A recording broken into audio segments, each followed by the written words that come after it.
The Cryptic Killer, a Detective Walsh thriller. Chapter 1. The morning sun filtered through the blinds of the small elementary school classroom, casting slanted beams of light across the child-sized desks.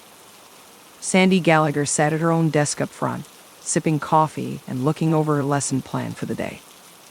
As the school bell rang, signaling the start of class, Sandy greeted her students with a warm smile as they began filing into the room. Across town at the police headquarters, Detective John Walsh was starting his day with a strong black coffee and the morning paper. His eyes scanned the headlines until they landed on a small article. Elementary teacher found dead. Sandy Gallagher had been found murdered in her classroom, strangled with a cord. Walsh felt the familiar twinge of a new case. He grabbed his coat and headed for the crime scene. At the school, Walsh carefully inspected the body and cord while officers interviewed the janitor who found Sandy early that morning.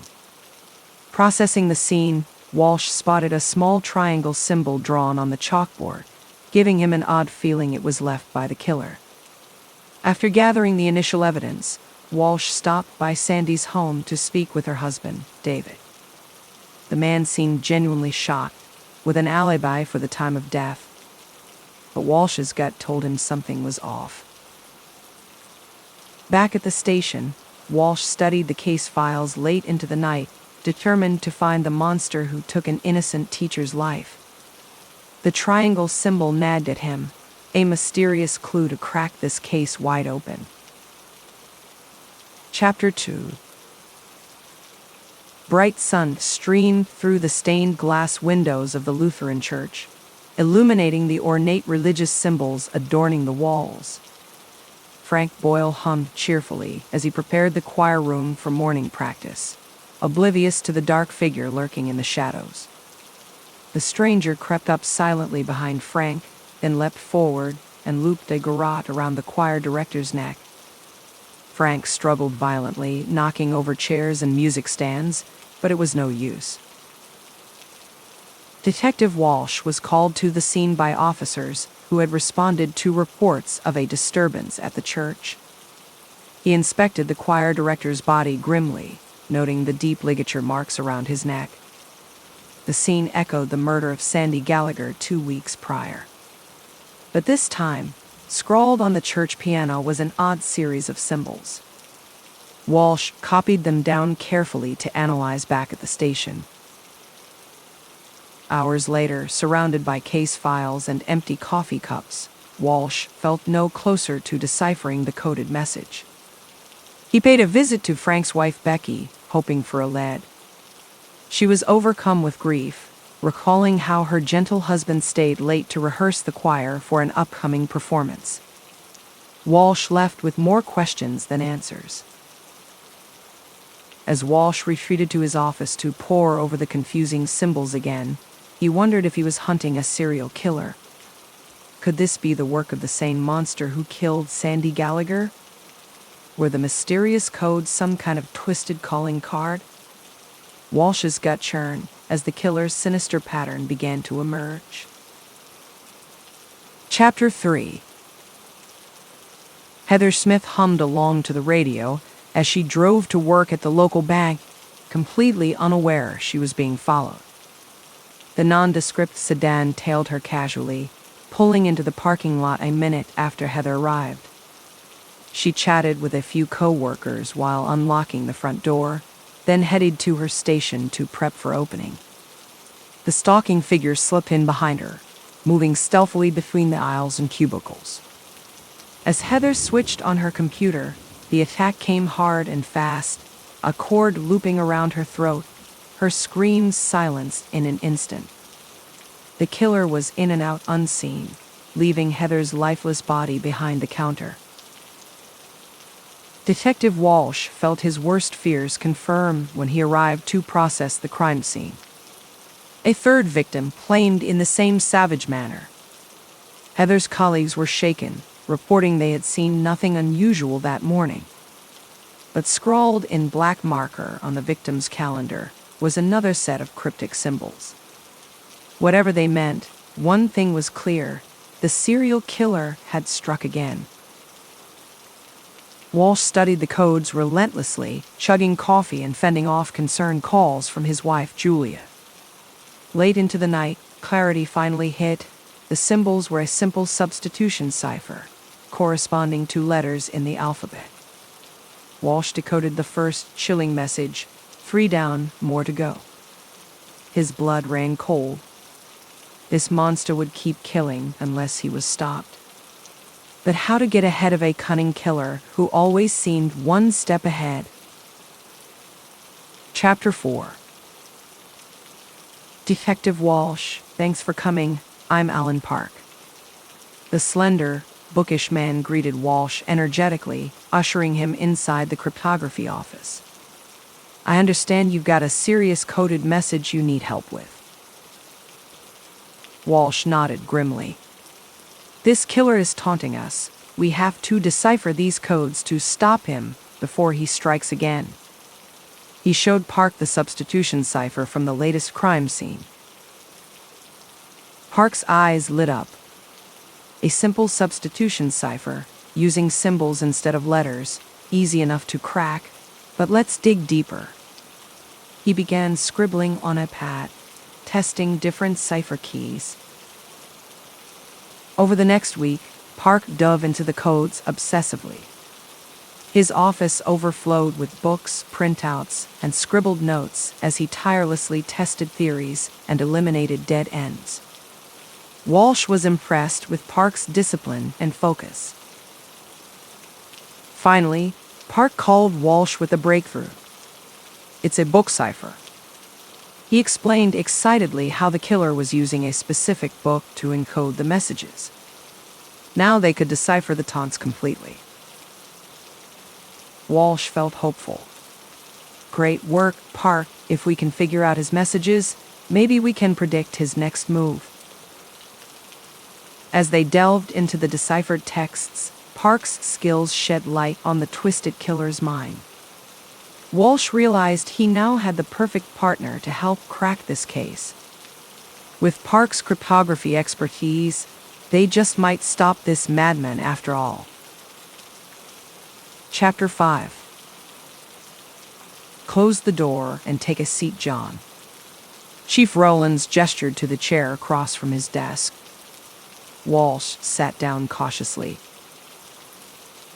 This cipher case. Some downtown brass are concerned you're getting a little too invested, Rowlands said slowly. Your behavior's been bordering on obsessive lately. Are you doing okay? Walsh bristled. With all due respect, sir, we've got a vicious serial killer on the loose, so yes, I'm giving this case my absolute all. Rowlands held up a hand. Look, we're all feeling the pressure here. Just don't lose perspective. That's all I'm saying. Keep focused on securing an airtight conviction once we catch this sick bastard. Nodding reluctantly, Walsh left the chief's office with simmering frustration. Didn't he realize this was about stopping a predator before he killed again? Over the next days, Walsh noticed Rowlands conferring frequently with the mayor's office and keeping tabs on the investigation's progress. The chief seemed more concerned about how the case would impact his career than letting Walsh do his job. Still, Walsh bit his tongue and played along, knowing he needed the department's resources. But alone at his desk late at night, he vowed to follow his instincts no matter what the higher-ups said. This was personal now, and he wouldn't rest until the cipher was behind bars or in the ground. Justice would be served, no matter the cost. Chapter 6. Walsh studied the latest decrypted message from the cipher. Do you see the pattern yet, Detective? Tick-tock. What was the significance of the pattern? What was the clock ticking down to? He gathered every scrap of evidence, every photo and report, pinning them to a corkboard. Stepping back, he scanned the constellation of faces and places, searching for connections. Park hovered nearby, watching Walsh work intently. Look. Walsh suddenly tapped a photo of Sandy Gallagher's husband, David. He knew the first two victims, his wife Sandy and Frank from their church. I thought his reaction seemed off when I questioned him. Park nodded excitedly. You think he's connected to the cipher? Maybe unknowingly, Walsh murmured. We need to take another crack at him. Walsh tracked David down at the school where Sandy worked. Under intense questioning, David's story unraveled. He confessed Sandy had been having an affair with Frank, and a killer had found out somehow. The pattern was coming into terrible focus. Rushing to the station, Walsh worked with Park to decipher the next message. The coded text painted a chilling picture. The cipher was targeting people linked to David as punishment for his sins. They had a lead at last. But later at home, Walsh felt only restless dread. They were racing against a clock now, trying to predict where the cipher would strike next. And all the while, the body count was steadily rising. Chapter 7. Walsh sat bolt upright, startled from his restless sleep by the shrill ringing of his phone. It was Chief Rowlands. John, we just got a message at the station addressed to you, he said urgently. Walsh felt his chest tighten. Minutes later at his desk, Walsh stared at the note card emblazoned with the cipher's twisted symbols. He worked to decode it with Park and Rowlands looking on grimly. As the message took shape, the blood drained from Walsh's face. Your lovely wife is next. Detective better keep a close eye on her. Rowlands clapped Walsh's shoulder. We'll keep Julia safe, John, I promise. They discreetly sent officers to watch over the house. But Walsh knew the cipher's threats were never empty. He called Julia, hating the raw fear in her voice as he explained the situation. She assured him she'd be cautious. Still, Walsh could barely focus as he continued the manhunt. The cipher was playing a sinister game now, targeting Walsh's personal life to throw him off balance. Walsh refused to let the monster get in his head. He would find a way to turn the tables somehow. In a flash of insight, he realized Julia could be the perfect bait to lure the cipher into a trap. He proposed the risky plan to Chief Rowlands. After vehement arguing, Rowlands reluctantly agreed it might be their best shot at stopping more bloodshed. Now Walsh could only wait, consumed by dread of what was coming. When the cipher made his move, they had to be ready. Catching this killer was the only thing that mattered now. Whatever it took, Walsh was ending this. Chapter 8. The phone's shrill ring jolted Walsh awake in the middle of the night. The caller's voice was garbled with some sort of modulator. Detective Walsh, if you want to see your wife alive again, come to the Old Ward Industrial Warehouse. Come alone. Walsh's heart pounded as he grabbed his gun and raced for the door. This was the confrontation he'd been waiting for. Rowlands had officers quietly tailing Walsh as he pulled up to the abandoned warehouse. Drawing his gun, Walsh crept inside the gloomy, cavernous space. He called out, demanding the cipher show himself. A dark figure emerged on a catwalk overhead. Walsh shielded his eyes against the glare of a flashlight being trained on him. So glad you could join me, Detective, the distorted voice echoed. Don't worry, your wife is unharmed, for now. The shadowy figure revealed Julia gagged and struggling in his grip. Walsh's chest burned with rage. Your fight is with me, let her go. The cipher laughed coldly. I think she'll stay for her husband's sake. Julia's muffled screams pierced Walsh to his core. "I've followed your rules long enough," Walsh shot back, steadying his aim. "Now it's my turn." He dove aside as a shotgun blast shattered the floor near his feet. The Cipher was armed and dangerous. Heart pounding, Walsh exchanged gunfire with the killer while struggling to get a clean shot. Suddenly, a deafening fusillade of bullets filled the warehouse as the hidden backup team rushed in. Walsh shielded Julia as the Cipher fled under the cover of returning fire. The trap may have failed, but at least Julia was safe. And Walsh was more determined than ever to catch this monster. The final showdown was coming. He could feel it. Chapter 9. Walsh blinked against the darkness as his eyes adjusted to the dim basement.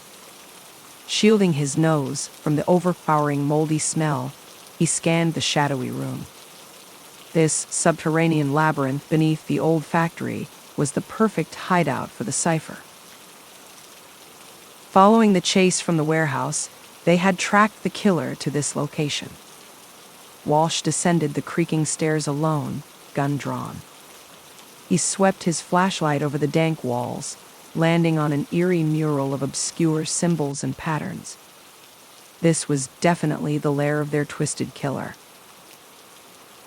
Walsh's pulse quickened as he explored the cramped dungeon, peering into gloomy side chambers. This predator was nearby. He could feel it. Rounding a corner, Walsh recoiled at a gruesome sight: 3 mutilated bodies, the missing vagrants taken by the Cipher.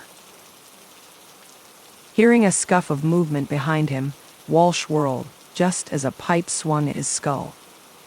His gun clattered away as he hit the ground hard, his vision swimming. Looming over him, the Cipher pressed a blade to Walsh's throat. "I knew you'd follow the breadcrumbs, Detective." The killer's face was hidden by a grotesque mask. "Pity you won't live to share my secrets." With adrenaline surging through his veins, Walsh kicked out violently, connecting with the killer's knee. As the Cipher bellowed in pain, Walsh scrambled for his fallen gun. Both men opened fire at once, the deafening shots ricocheting in the tight space. Walsh dove behind a shelf, teeth gritted against the searing pain from a graze to his shoulder. He had to end this now.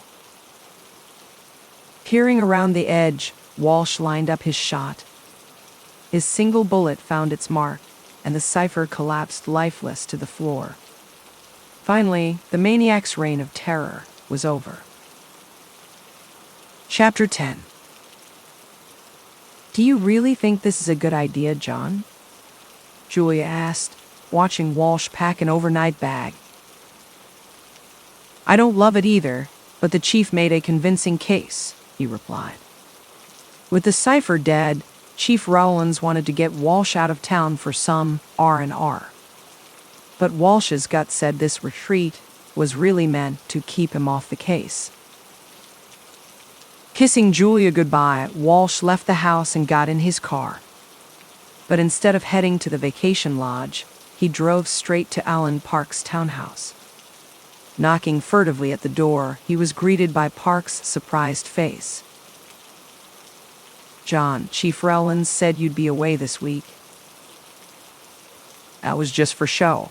I need your help, Alan. The Cipher case isn't over." Park ushered Walsh inside eagerly. As Walsh laid out his suspicions, Park listened with enthusiastic agreement, happy to defy orders.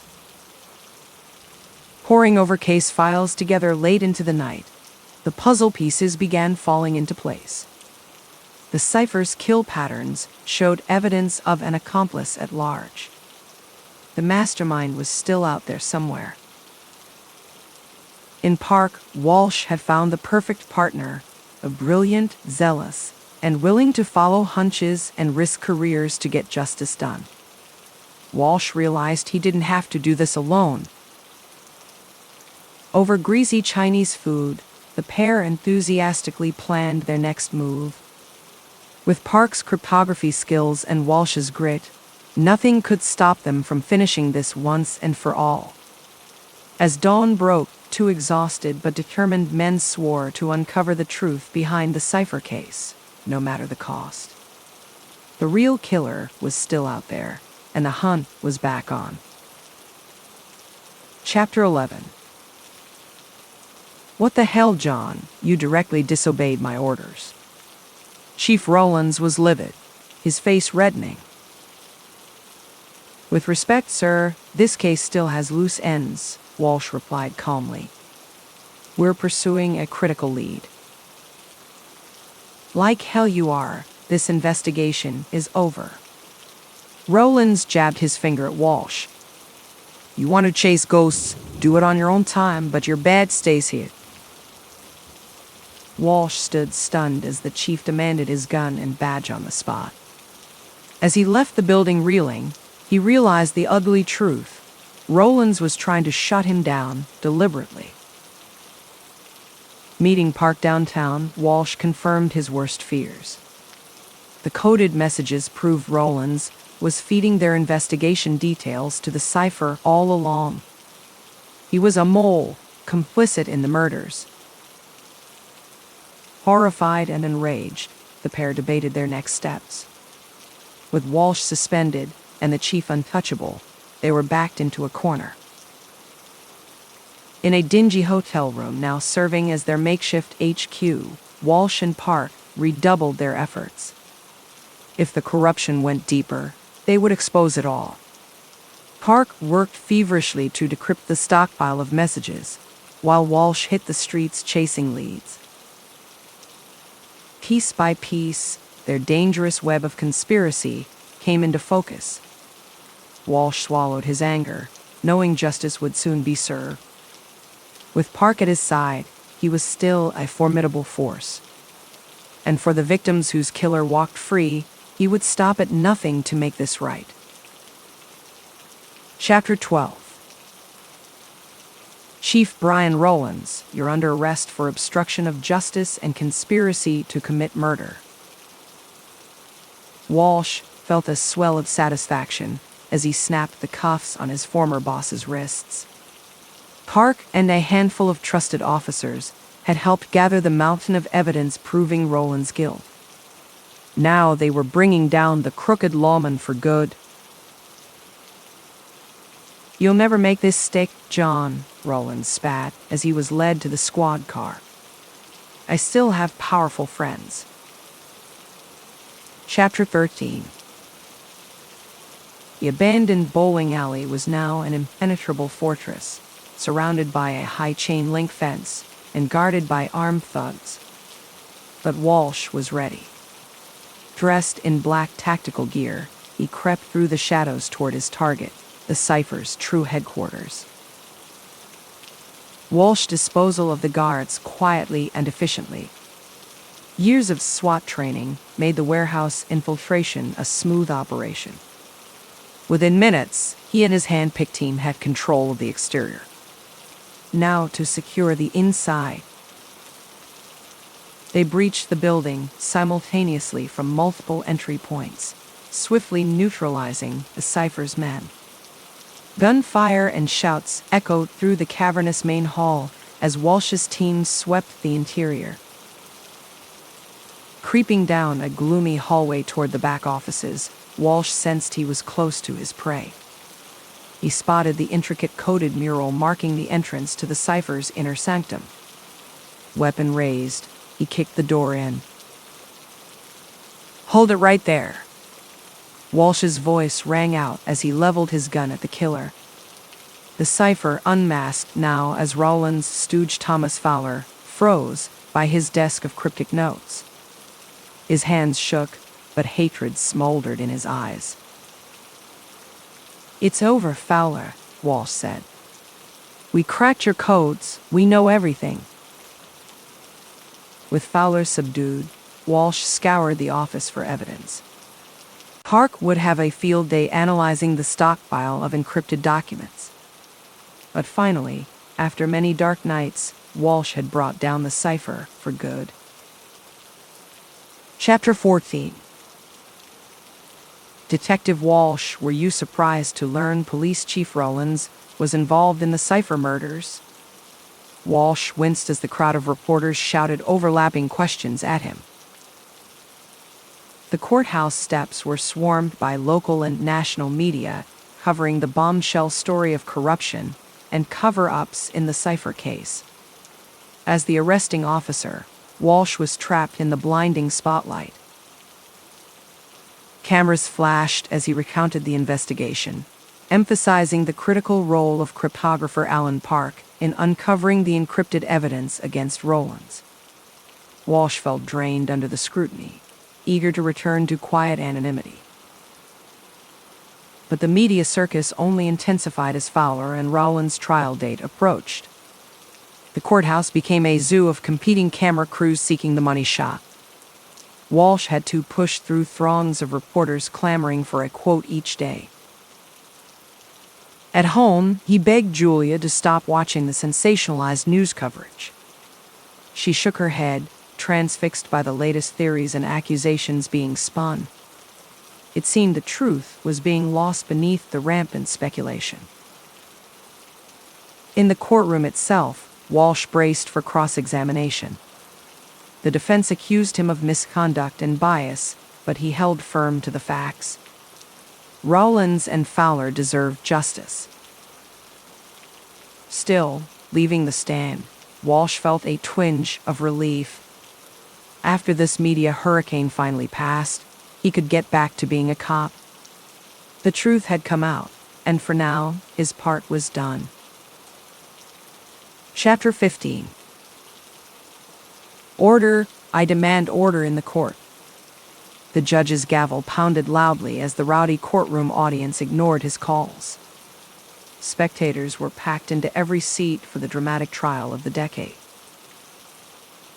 At the defendant's table, former police chief Brian Rollins scowled as he adjusted his tie.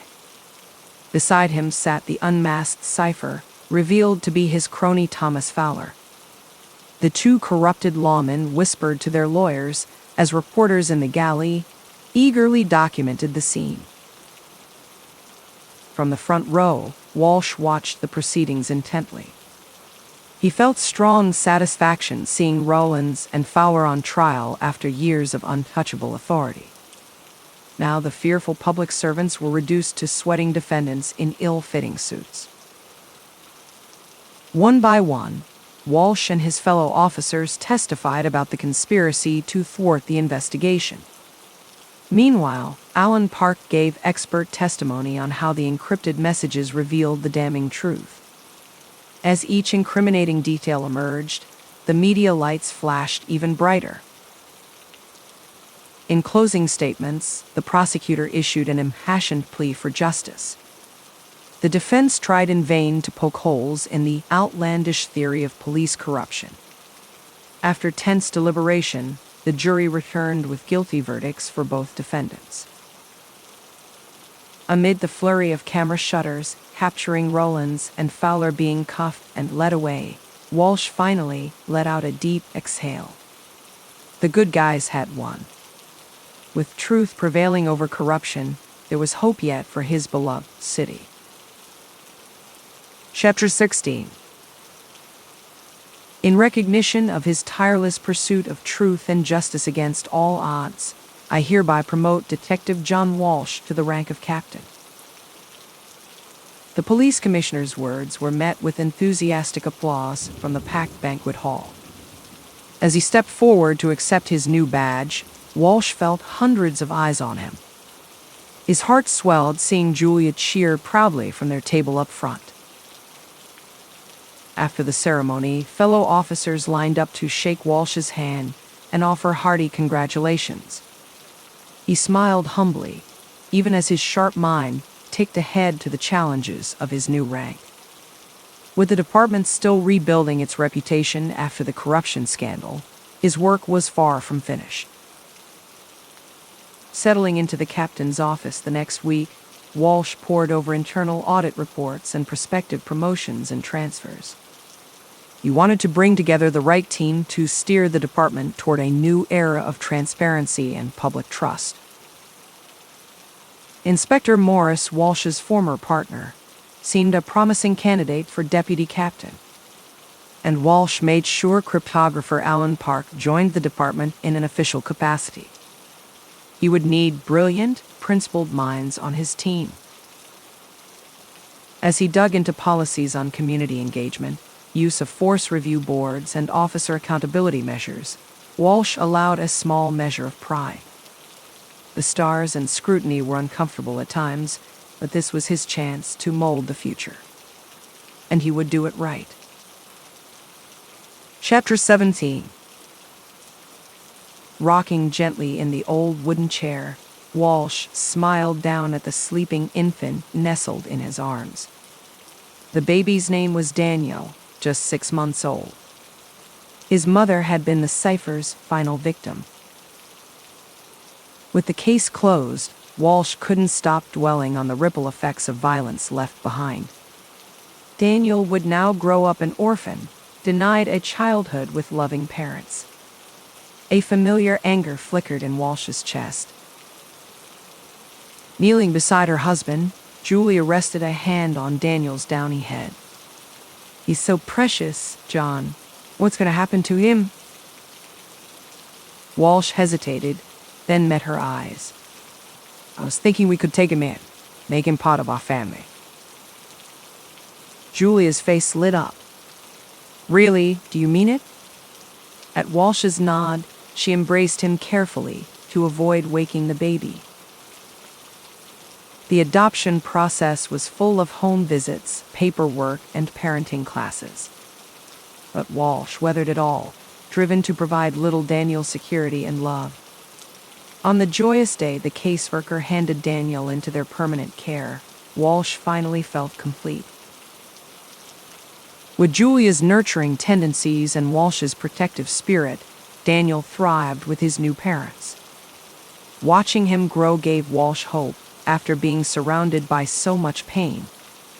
He would always shield the innocent. This was the goodness worth fighting for. Chapter 18. Walsh was reviewing files in his office when the call came through. "Captain Walsh, there's a situation developing. Thomas Fowler has taken a hostage at the county jail." Walsh's blood turned to ice. He sped to the jail with lights flashing, his mind racing. Fowler had kept a low profile after the trial, biding his time. Clearly, he was planning this escape attempt carefully. Walsh took command of the tense scene. Officers had responded quickly upon hearing screams, sealing the cell block. But Fowler had already slipped away with Wendy Hill, a kitchen worker he'd grabbed. Checking surveillance footage, Walsh tracked their route through maintenance tunnels under the jail. He gathered a small team to pursue while keeping backup forces at the exits. If Fowler made it free, there was no telling what chaos he would unleash. Walsh's TAC team stalked the dim, grimy tunnels silently. They approached a large drainage culvert just as two figures appeared ahead. Fowler held Wendy in front of him with a crude shiv to her throat. "Stay back, I'll kill her."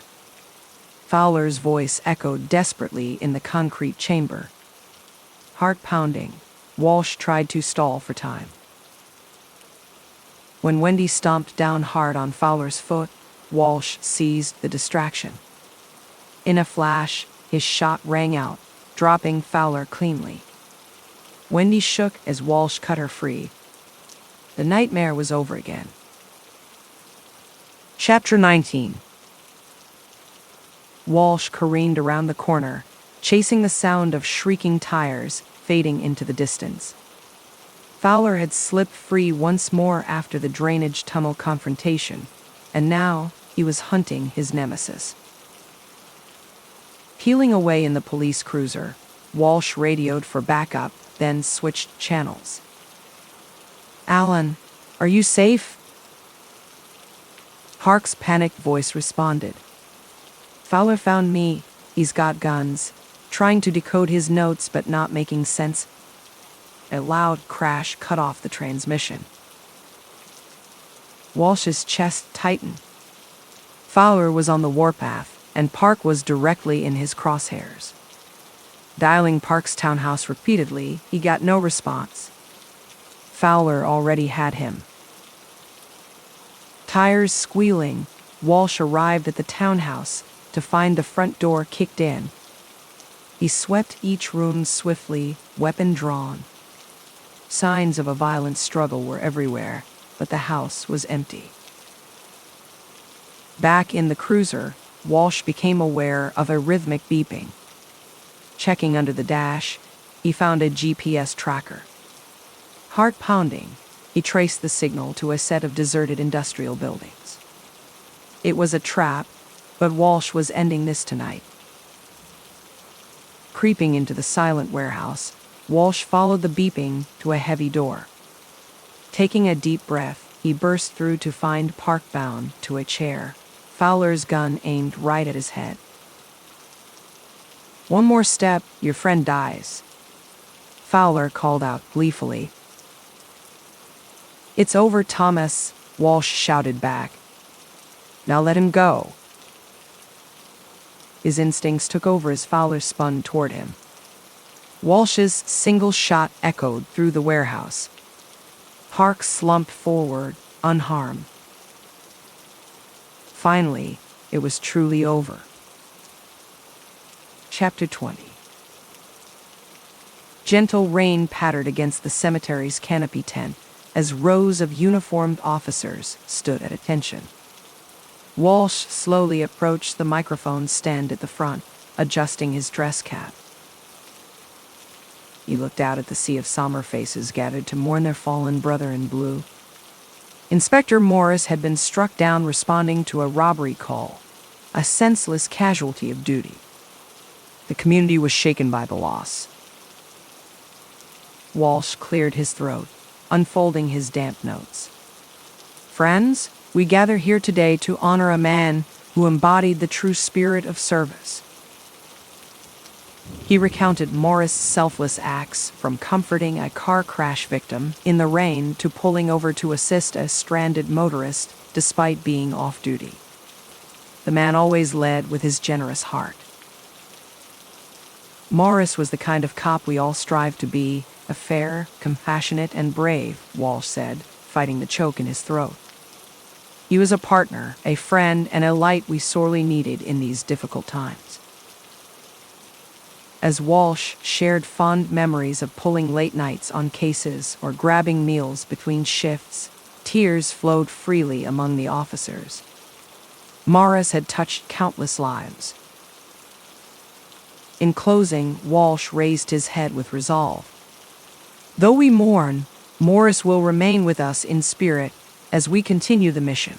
We will honor him by embodying his legacy of service each day." With sad smiles, the officers dispersed, carrying on with heads held high. Morris' humble example would guide them forward. Chapter 21. Julia found Walsh sitting alone on the back porch steps, staring up at the hazy night sky. She didn't need to ask what was weighing on him. Settling next to her husband, she followed his gaze to the stars in silence. After many quiet minutes, Walsh spoke in a raw whisper. "I should have saved him. Jules Morris was my responsibility." "John, you know that's not true," she said, wrapping an arm around him. "It was senseless, but not your fault." Walsh just shook his head bitterly. "Doesn't change the fact that he's gone, a good man, a good cop, and I'm still here." Julia's heart broke hearing the guilt consuming him. She turned his chin to meet her eyes. "Morris wouldn't want you torturing yourself, John. He would tell you to keep fighting the good fight for him, and Daniel, and I need you too." Walsh managed a small smile at the mention of their adopted son. He pulled Julia close as she soothed away the doubt plaguing him. Forgiveness would take time, but her quiet strength was already healing his spirit. Together, they sat in loving silence as the stars emerged brighter. Walsh felt the heavy burden over his heart grow lighter. Though the battle raged on, he had courage enough to face it with his family beside him. Chapter 22. Okay, Daniel, show me what you've learned. Walsh watched with pride as his adoptive son assumed a fighting stance. Though only 10, the boy was determined to master self-defense. Daniel focused intently as he practiced disarming techniques against a foam knife. Walsh smiled, seeing traces of himself in the boy's discipline and drive. He would need that grit someday. These training sessions had become their special bonding time together. Daniel seemed to have an innate sense of justice, despite his tender years. He reminded Walsh that service and sacrifice don't end with one generation. The torch was being passed. With Daniel excelling in school and sports, Walsh and Julia could hardly believe how quickly he was growing up. Though the boy was not theirs biologically, he felt like the perfect missing piece to complete their family. On quiet nights together on the porch, Daniel would ask about his birth parents, and Walsh would share what he knew. The stories brought sadness, but also purpose. Daniel understood why Walsh had to fight. As he watched his son practice his forms in the fading light, Walsh felt a deep pride. With Daniel's goodness to carry forth their legacy, the future looked bright. The darkness of the past could not dim the hope he now held close. The end.